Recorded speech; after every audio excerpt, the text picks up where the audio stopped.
New York is this week the scene of the start of the 9th round of negotiations of the trade agreement between the United States and the European Union, better known as TTIP. Even if there's not yet an official position, the European Parliament has drawn already some red lines. The arbitration mechanism known as ISDS and the transparency are still some of the main concerns. One thing that all political parties seem to agree on is that a deal is unlikely before the end of the year, as some politicians, like Merkel, were hoping for. It will take months, if not years, to come to a good agreement. A lot of controversial points, and so no, I don't think that's really feasible. And we had very strong demonstrations the other day all across Europe, and this makes things much more difficult for those who want to close very quickly the treaty. Public opinion seems to be more aware of this debate. Last Saturday, thousands of people participated in more than 700 events in Europe and in the United States.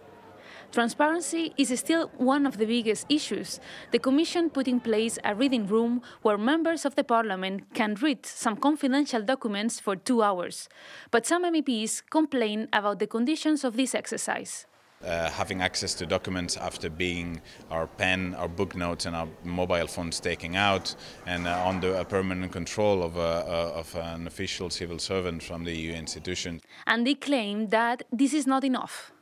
Some technical documents in 2 hours, it's very difficult to swallow for an MEP. So having a democratic control of the documents that are provided to us also means that we can have an in-depth analysis with our advisors.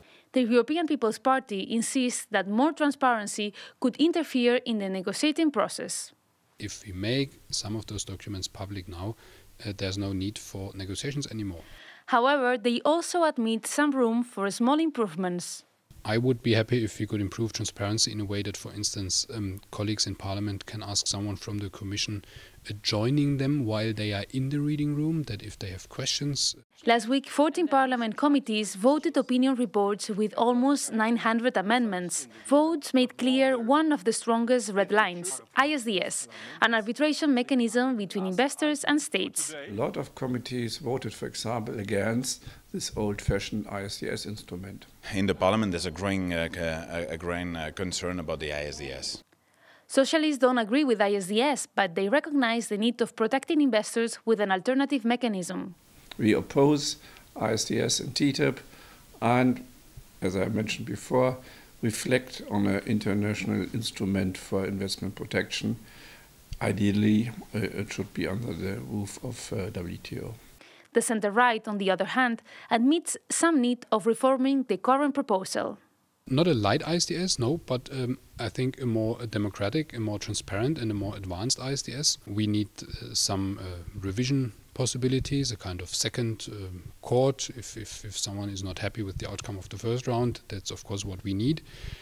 We should think about having an international court. I also like this idea. We will have to wait until June to see what the official position of the Parliament is going to be regarding the ISDS mechanism, but also regarding the many other topics affected by the treaty.